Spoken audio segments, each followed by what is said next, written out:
Are you guys ready? Oh yeah, I've been very ready. All right. I could stop recording. No. Unless we've been recording. Nope. Record. I'm recording.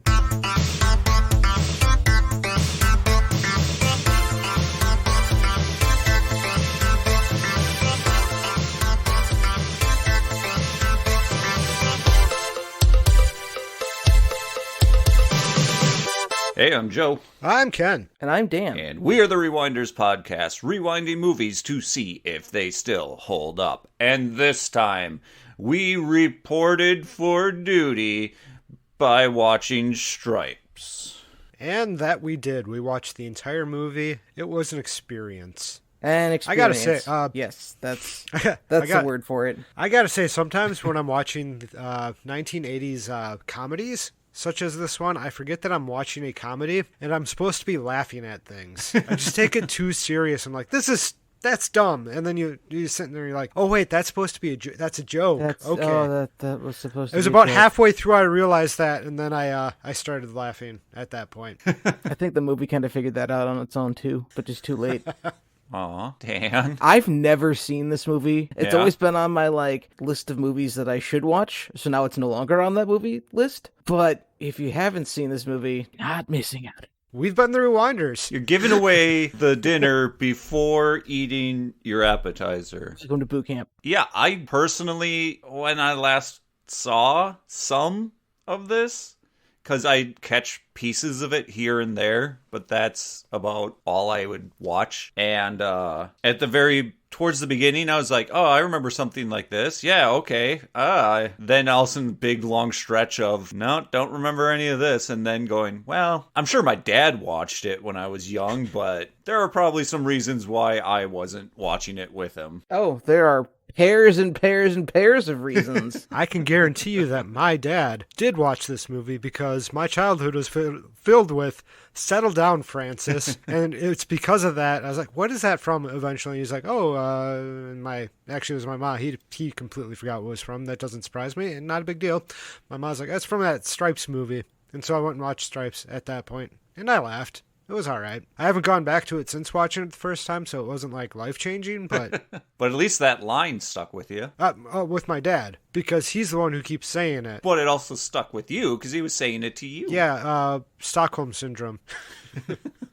Well, for anyone who has not seen Stripes, it is about a guy who is not really going anywhere in life, and his buddy, who may also not be going anywhere in life, but we're not too sure about that, because he at least didn't lose his job at the beginning of the movie, even though he's probably not doing well at his job either. He's definitely got a toe in the ass. Foot in the door on his way out.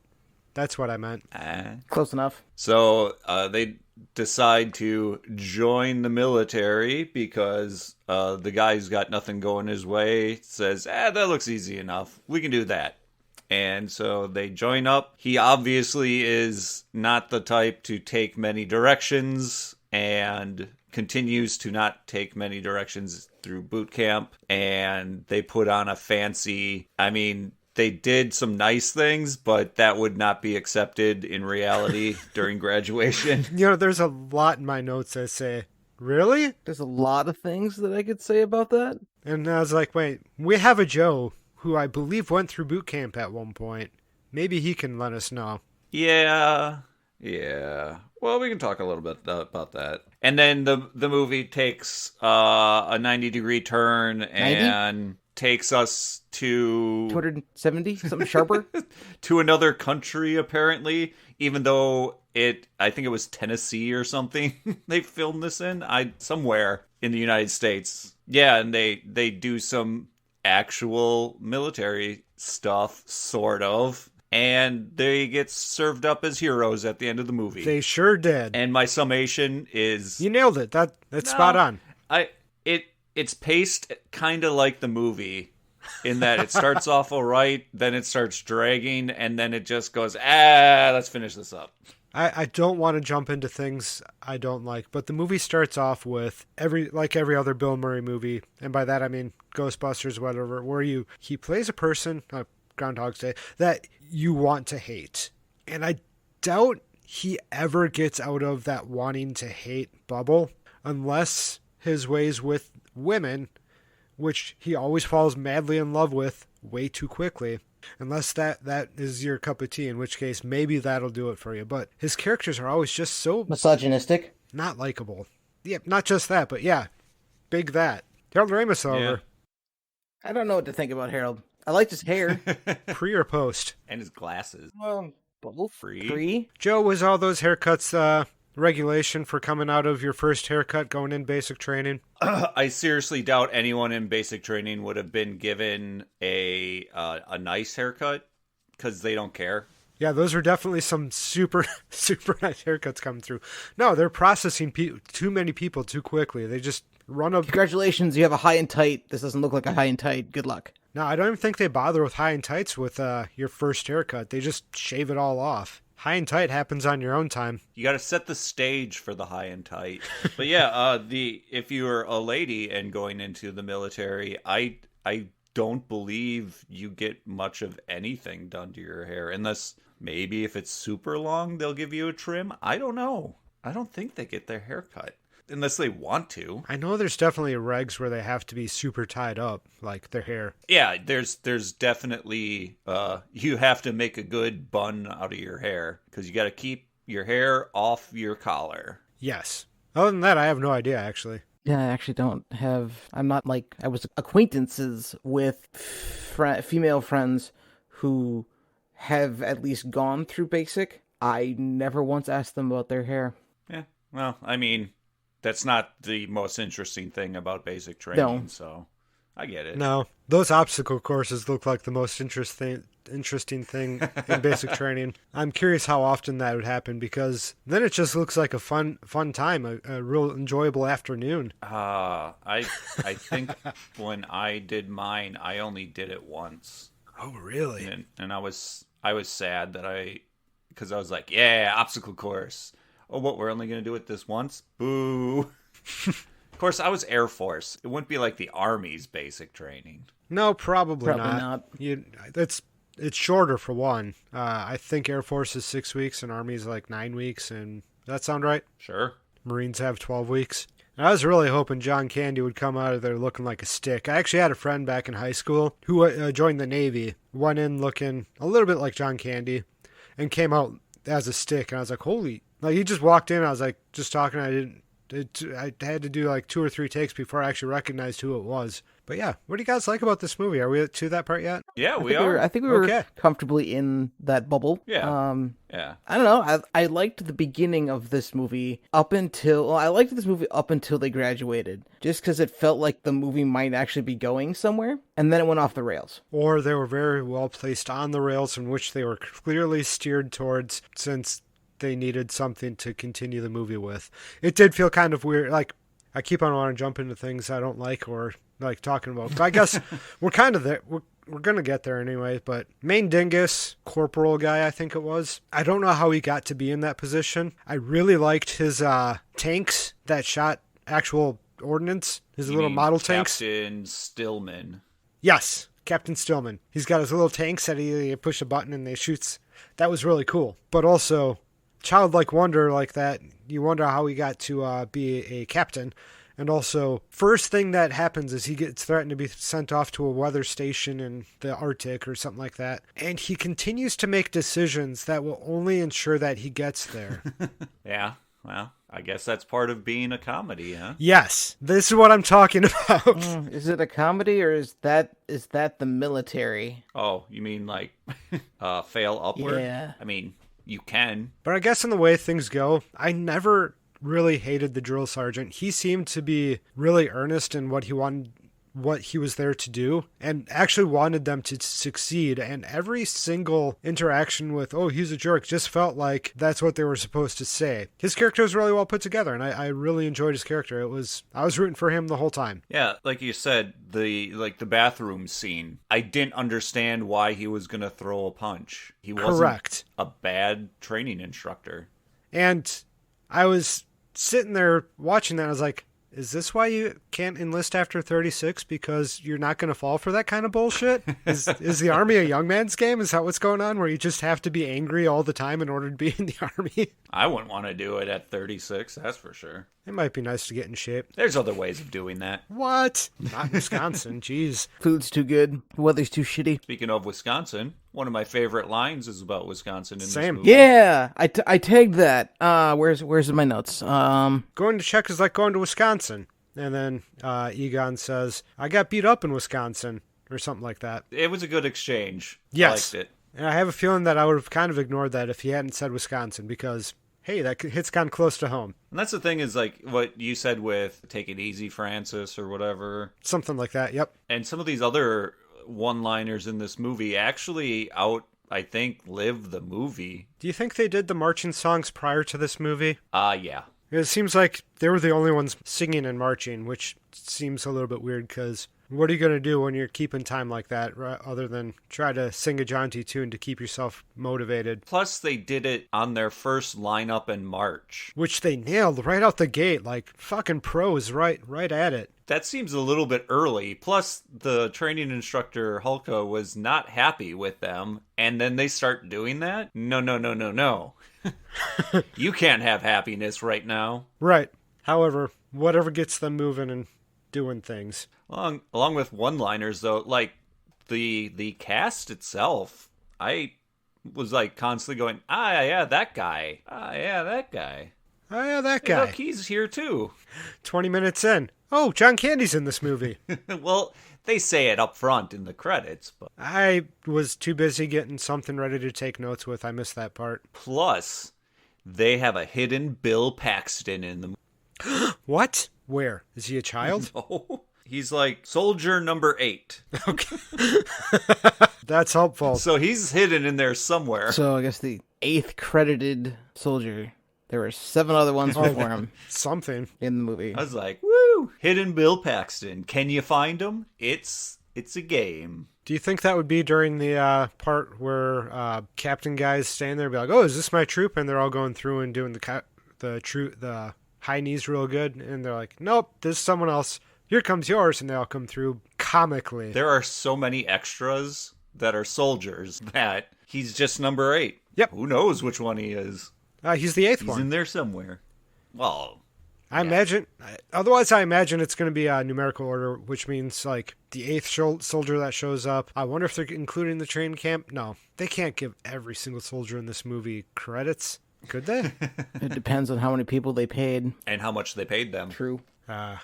Just looking over at my notes, another one-liner I had that I liked. Custer had a plan too. There were some things that actually got me laughing out loud quite a bit. Yeah, the movie has funny parts. Yeah, the first mention I have of a joke was "son of a bitch, shit," which was the entire class, non-English speakers, saying that.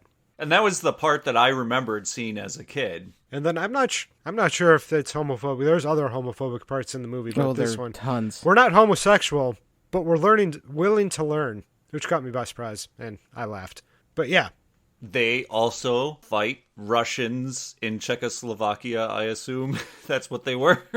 With Uzis. So many Uzis. I was waiting to see how long it took for that to be brought up. Funny enough, 20 minutes. Which was when I was at the end of the movie. I was like, how much time do they have to resolve this now? Oh, 20 minutes. It was always 20 minutes today. Interesting. And those Uzis never ran out of bullets. I had 4 one-word with exclamation point notes. Just a line with one word on it with an exclamation point at the end of it. Yeah. The last one was Uzis. Can you guess what the other 3 were? One word, 3 times. One word 3 times? One word, 3 individual times in this movie. And I might be giving it away because it's the same word. Is it tits, tits, and tits? Close enough. Boobs! Boobs is Which 5. is the amount of times they showed boobs in this movie. No, it's one word. Boobs. Oh, that's actually 6. Right. I was counting letters. Right. It's a word. It is a single word, but there was 3 individual instances in which boobs showed up in this movie. And then one Uzi. And I was just excited about the Uzi. Which I'll come out and say this movie leans far too much on throwing naked ladies into it for no reason. It's like, please watch our movie, young boys. Please. Here's some boobs. The movie wasn't made for young boys as more for people who were in the military or are in the military. And it's supposed to be more farcical than it actually is, maybe? I couldn't tell if it was a farce or if it was propaganda. I was watching this movie and they're trying to shape it into you looking into a way that people are, military people are. They start off travel, sexy women, blah, blah, blah. And then the first time they go on leave, they go out and mud wrestle and trying to glamorize all the stuff in basic training, even the not so good stuff, which made it feel more like propaganda than it felt like a farcical movie to me. But I can understand where they're not trying to platoon this stuff and make you feel like crap about these people. So it's a trick. I still don't understand why the MPs rolled into the mud wrestling place and arrested people. No, the MPs did not arrest people. Well, they did, I guess, but yeah, it was like they're driving around, complete MP uniform. They got their helmet on, off base, in their MP truck, and this just happened to be there and just happened to help them out. That was quite the coincidence. Also, quite the coincidence that they kept on showing up just when the boys needed them. Yeah. I'm going to assume those two MP ladies were of the Fae variety because they always just happen to be around and help them create chaos. Yes. Wait, there are different varieties of MP? I mean, there's the hard ass who'd throw you in the brig for littering. These are the ones who would let you kneecap an old lady and tell you that you shouldn't do that and drop you off at your barracks. Fair. And then help you. Oh, yeah, and help you throw the old lady into the sewer so she doesn't tell anyone. Yeah, they were an interesting group of people, and I'm not entirely certain they went through basic, but it was awfully nice for them to be around and help them through all their problems. Reminds me of a podcast. We need a strong, independent woman in order to get us out of this mischief. Of course, I don't know. Yep, definitely the MacGuffins of the movie, I guess. I say definitely, I guess, because I say that, I'm like, wait, what's the MacGuffin? That's usually an object, isn't it? I don't know. Well, at the end of the movie, the MacGuffin was the rest of the platoon. They had to go get him. Had to go get him. Use this fancy RV, which was about the time where I realized that I was taking this too seriously. I'm like, really? An RV? That's got to be against the Geneva Convention. What are you going to do? Put that out there? You're going to get all these civilians? Oh, wait, this is a joke. The chemical throwers. This is a joke. Firing artillery on... I'm on to you. On troops at point blank. What are the things that they break with the convention? There's a bunch of them. That RV is a nightmare. I don't know. I want one. But not with all that garbage in it. No, just the RV with RV living stuff inside Yeah. it. That'd be pretty neat. That was a little nice looking. Not too big, not too small. Maybe the bulletproofing so that way if a bear does show up, you're good to go. That's a good call, yes. And that Winnebago would probably move at the same pace of this movie, where you're all excited and you get going at the beginning, and then you just realize you're going kind of slow, Plodding. not really getting to where you want to go. I didn't like the pacing of the movie, is what I'm getting at. I Right. didn't either. I think they were intending to put a bunch of jokes in there, but they tried to play the jokes so straight that they just came off as boring and odd. They take too much time to develop situations and scenes to make them seem like a real situation, and in doing that it just kind of got boring in parts. Like, I literally thought the movie was boring for a while. Oh, Joe, how could you? Oh, I Right. could. I did. I think I just said the same thing. I think we all just did. I think, yeah, pretty sure we all did. I think we're all on the same boat. It's not like I was miserable watching. I was just like, okay, this is happening. This is a movie. I've seen bad movies. This is better This is than not a bad movie. Hell, it's got an 88% fresh on Rotten Tomatoes. Oh, wow. How much of that 88% is tits? We'll never know. 8. You do have the comically farcical captain who pulls a pin on a grenade out of reasons and just hands it off to somebody. I think it doesn't matter, but hand it off to the guy, and he's got to get rid of the grenade. How did he become a captain? That's what they look for in the army. I suppose. And that's why Harold Ramis would not be able to be an officer? He'd be too good. He's too good to be an officer. He's got to be that NCO life the rest of his life. He's a working man. He works for a living. Did he kill people? He's not a pacifist anymore. His magazine cover at the end, which I liked that whole thing, that when they show the people, they get a little magazine cover to like show how their life is going. I thought that was a really fun and nice element to the movie, and it fit, I think, the style. Yeah. But Yeah, it fit in really well, actually. seeing him with his guns blazing in the magazine, yeah, he's not a pacifist anymore. It's just because he wasn't given the opportunity to shoot something before that.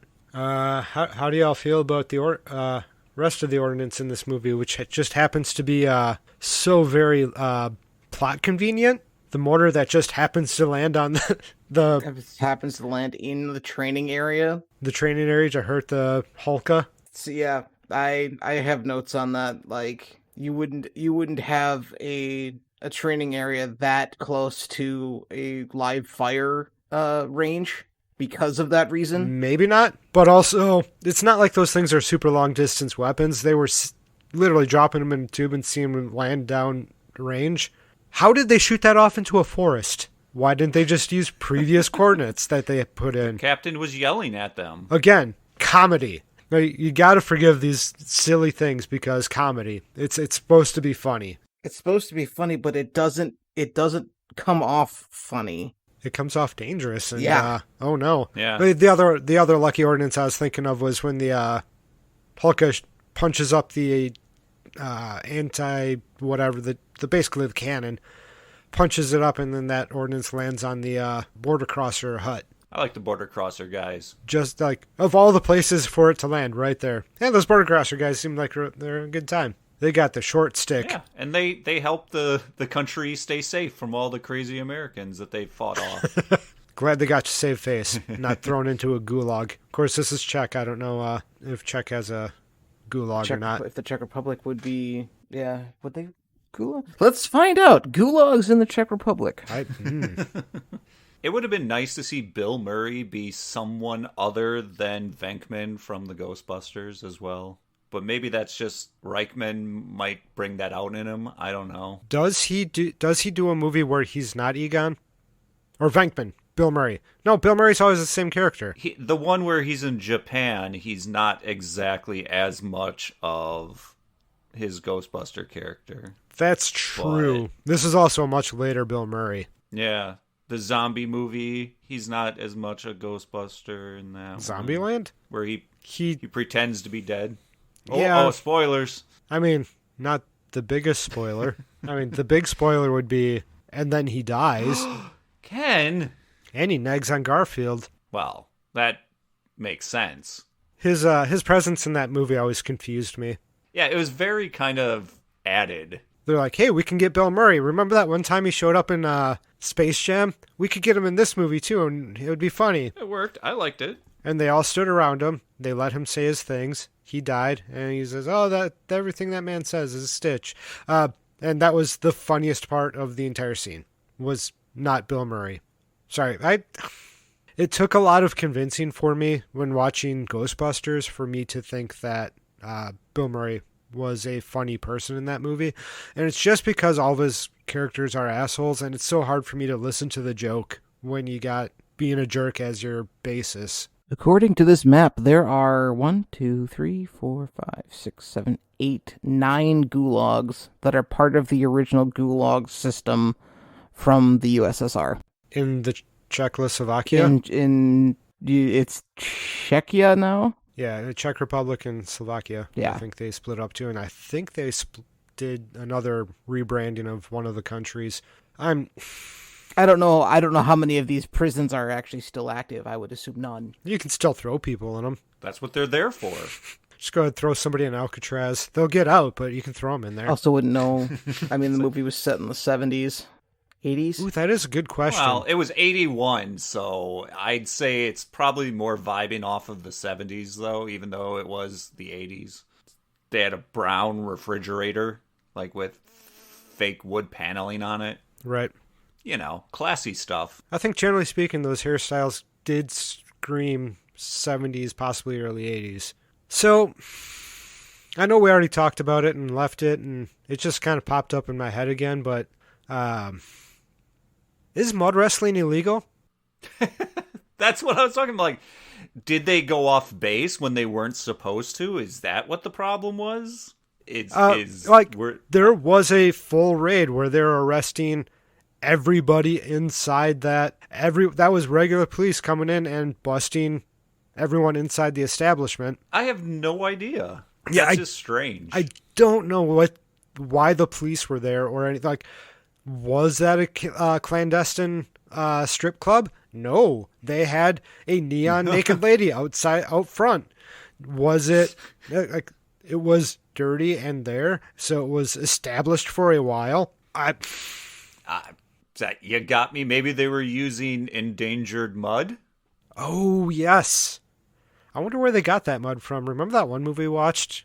We could go real dark with this, and it'd be a human trafficking thing. I mean, it could be. Maybe they were just assuming sex was happening. But let's not ruin a perfectly okay movie with that kind of darkness. I just got the whole, like, when it got busted up, I was like, I don't understand why this is happening. It kind of stole the moment because, we had Ox go crazy and basically kind of win his wrestling match, and it had a good, nice upswing. And then that happens, and you're like, I don't understand why this is happening. I mean, maybe that's why, because patrons aren't supposed to touch strippers. But I don't know if they're strippers at that point. But he definitely did remove the top of one of the ladies. Several. And, not one. Several. Several. In one go. At least one of them in one go.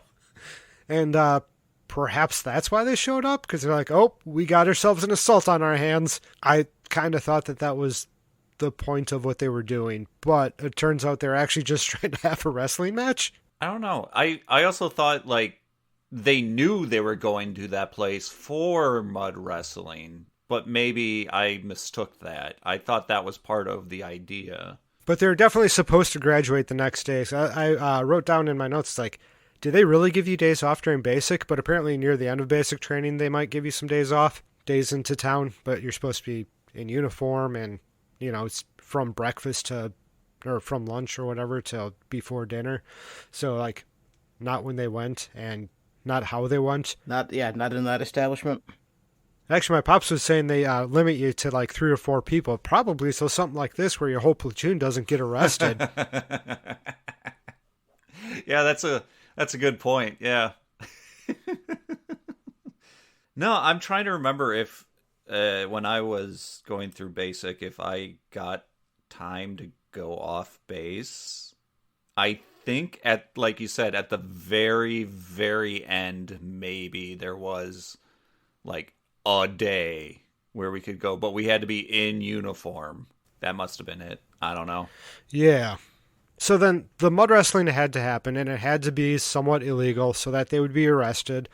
So that way the captain would make the terrible decision to make that battalion the center of whatever it was they were supposed to be doing. So that way he could say that they messed up and they would go do basic training again all the way from the start. When in fact it's his right as captain to just be like, you guys are doing basic training again. You fucked up so hard. Good luck. Instead, he puts his own collar on the line because the person who said he has to get a group together to put this together, like the guy who said that, like, if you mess this up, you're going to be in a weather station in the Arctic. And he purposely chooses this group to embarrass them when he didn't need to do that. But anyway, this is what I was trying to get at prior to getting through all that stuff, was that the movie is doing things because it has to. Like, they're like, all right, we have to get these people to have some stakes in getting their graduation properly. So how do we do that? Basic, Mm-hmm.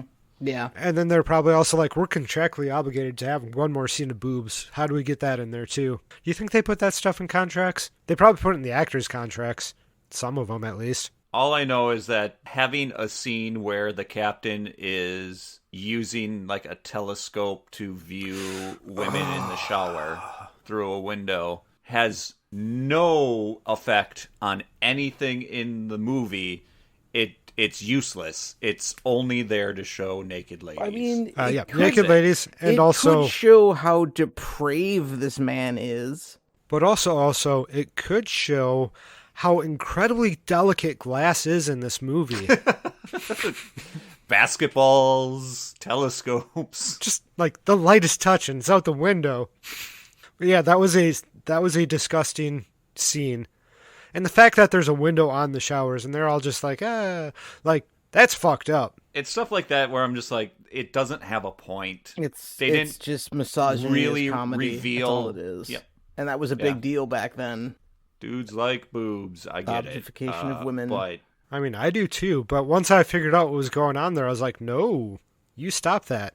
and that's one thing about this movie too, is that we have a bunch of guys going through basic training. There are no women going through basic training at all.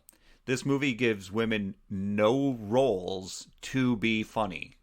We have those two ladies that end up hooking up with the two leads, but they are not funny. They're No. not. They're straight characters. They're basically just there to provide a out for the guys and also to be the object for the guys to say things to. They're not good characters like that. Like you said, the Bill Murray character falls in love way too fast, as always. But there was no reason for them to like the men back. Right. At no point did I see anything worth somebody's interest in either of the male But characters. they were endearing getting on the bus to boot camp. Were they, or were they just being annoying? Apparently they found it endearing. I guess. I just didn't get the development of their relationships because there basically is, no, you guys are dumb.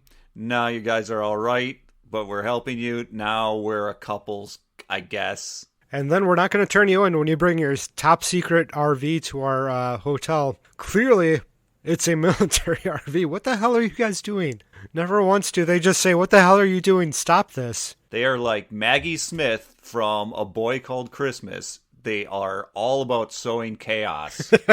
I know it's outside of the reality of this movie. This movie bends reality as much, but adding some good mischievous Fey ladies in there, oh man, that would add something. Telling you, that would have been Stripes too. They take them to a mushroom circle and pull them into the Fey world, and we Never see the Never characters see 'em ever again. again, and the movie ends happily.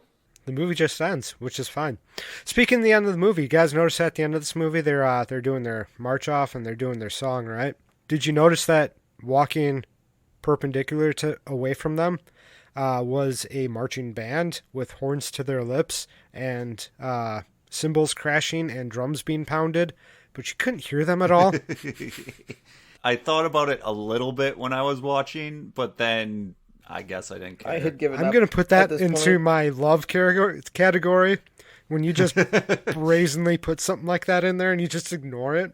It's so good. Towards the end, the character Stella, so she is the blonde girlfriend of the two.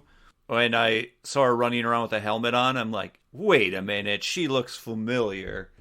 And I scrolled through the cast list on my phone, and indeed, she is in the movie Private Benjamin. That's why she looks familiar. Obviously not Goldie Hawn. She's not Goldie Hawn, but she was in Private Benjamin. Oh.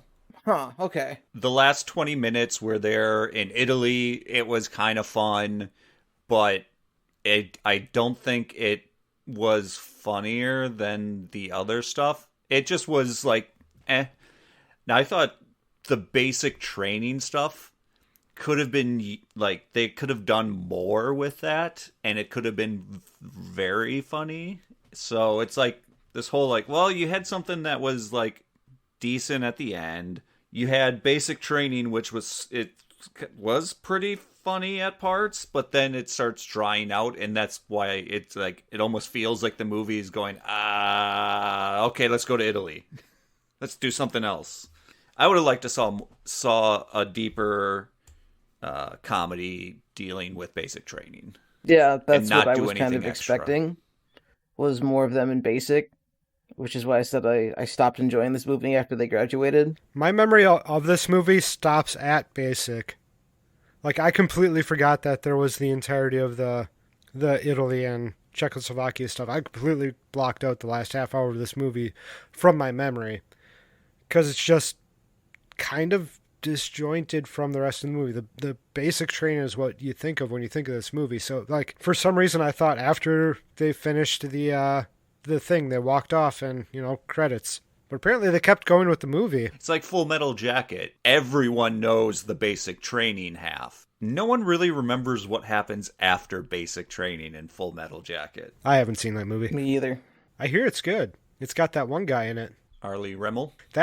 Actually, that was the name. That was the guy I was thinking of. I know there's more than just him in there, but that was the guy I was thinking of. Well, yeah, because he's the training instructor. In the end, like I said, I think it's an okay movie.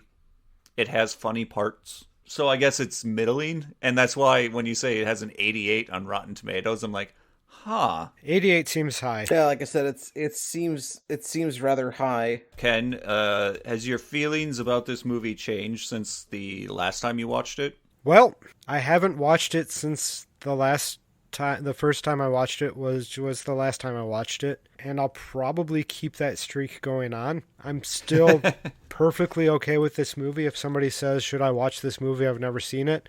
I'll say, yeah, give it a watch. It's fine. But for me, I think my time with this movie is done. Part of me does want to go back and watch the extended because it's like almost a half hour longer. I get you could tell us what they include an extra half hour of, because I don't think I would have wanted to watch another half hour of the movie. Metacritic gave it a 68 out of 100. That's better. It seems more reasonable. That seems, yeah. Rotten Tomatoes shocked me. I had memories of it being a funny movie. Watching it now, I'm just kind of like, yeah, it's got funny parts. Am I sad that I watched it? No, it's fine. I'm okay that I watched it. It's I didn't feel like I wasted my time, but it just doesn't resonate as a movie for me that I need to go back and watch again. Would the movie hold up for people today? No. There's so many problems with just in general the misogyny. Oh man, misogyny, bit of homophobia, mixing with the race, casual racism. Misogyny is built into the military. I mean, that's true. Casual racism, kind of as well. That's unfortunate. However, we're trying to make a comedy here. I mean, I think it'd do okay. I don't think it would be a huge moneymaker, because there's always, like, once every few years, that whole, like, trying to bring back, I'll stupidly throw it in the category of raunchy comedy, only because they heavily depend on naked ladies in this movie. And sometimes those kinds of comedies do kind of well, and sometimes they don't. Depends on the temperature of the cinematic climate at the time in which the movie comes out. Well, that was a very middle-of-the-road opinion on this movie. Yep. And it just leaves me with a lot of questions. How did that old lady at the beginning of the movie get to the corner waiting for a taxi with all those heavy, expensive cases by herself? A doorman. Why did the guy not get fired for not getting another drill sergeant to take over where Exploded guy left off? Just so many questions going through that I forget to watch the movie and think about what's going on here. Turns out they needed to not have a drill instruction order for the guy to be like, hey, that's the kind of go-getters we need in this army. Well, that was us being go-getters that the army needs these days by watching Stripes. If you could, please like, share, comment, subscribe, rate, review, show your dog. Well, don't show it to him, play it for him. And, or play it for your friend. If it's entertaining, I'm not going to force you to do anything. If anyone you know likes movies from the 80s and 90s, maybe they'll like this podcast. And sharing is caring. So next time, we will talk the movie Stand By Me with leeches and all. So come back in 2 weeks. I assume it's going to be 2 weeks again. I think we're on our schedule. I think we'll find out when we rewind again. Just to clarify, we're watching the one with the three young boys and not Doraemon, right? What? That's Stand By Me Doraemon 2. And Stand By Me Doraemon. That looks like it's amazing. I might watch that one instead. No.